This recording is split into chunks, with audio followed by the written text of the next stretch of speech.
বন্ধুরা, আজকে আমরা রাতে খাবো আলুর পরোটা। এই জন্য আলুটা আমি ভালো করে দেখো খোসা ছাড়িয়ে নিচ্ছি। আর এই আলুর পরোটাটা খাবো আজকে আমরা রায়তার সাথে। আলুটা আমার খোসা ছাড়ানো হয়ে গেছে, এখন আমি ধুয়ে নিচ্ছি। ধোয়া হয়ে গেছে, তাতে দিয়ে দিলাম নুন আর জল দিয়ে 2টো সিটি দিয়ে আমি সেদ্ধ করে নেব।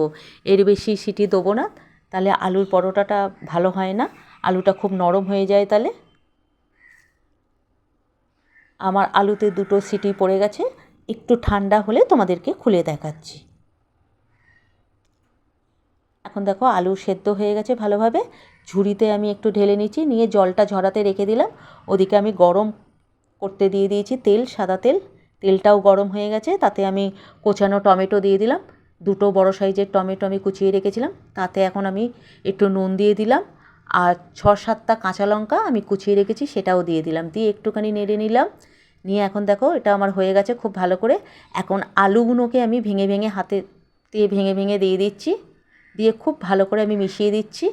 আর দেখো অনেকটা আমার হয়ে গেছে পুরো। আর এতে একটু ভাজা মশলাটা দিয়েছি, সেটা স্কিপ করে গেছে। জিরে, ধনে, শুকনো লঙ্কা আমি শুকনো খোলায় ভেজে মিক্সিতে গুঁড়ো করে এটা দিয়েছি। দেখো ওই জন্য ভাজা মশলাটা দিতে কালারটাও চেঞ্জ হয়ে গেছে। ওপর থেকে একটু ধনে পাতা দিয়ে ভালো করে মিশিয়ে দিচ্ছি। আগে আমি ময়দা মেখে রেখেছি। দেখো ময়দার লেচের মধ্যে আমি আলুর পুরটা দিয়ে দিয়েছি। দিয়ে এখন দেখো আমি বেলে নিচ্ছি। পরোটাগুলো আগে বেলে নেবো। একটু সাবধানে বেলতে হবে, কেন আলুর পরোটা তো খুব সাবধানে একটু আলতো হাতে বেলতে হবে, একটু ঘুরিয়ে ঘুরিয়ে। দেখো আমার একটা পরোটা বেলা হয়ে গেছে, আরও একটা নিয়ে নিলাম।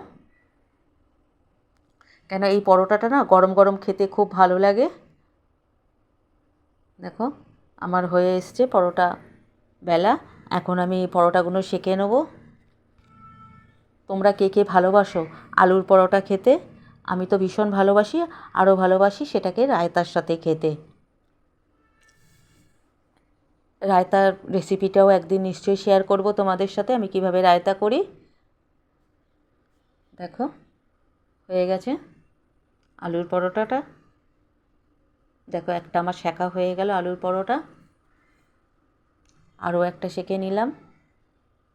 এগুলো গরম গরম ভালো লাগে খেতে। দেখো বন্ধুরা কত সুন্দর হয়েছে। তোমরা কমেন্টে জানিও আজকে আমাদের রাতের খাবারটা কেমন হলো। টাটা বন্ধুরা, শুভরাত্রি। দেখো কতটা নরম হয়েছে দেখো পরোটাগুলো।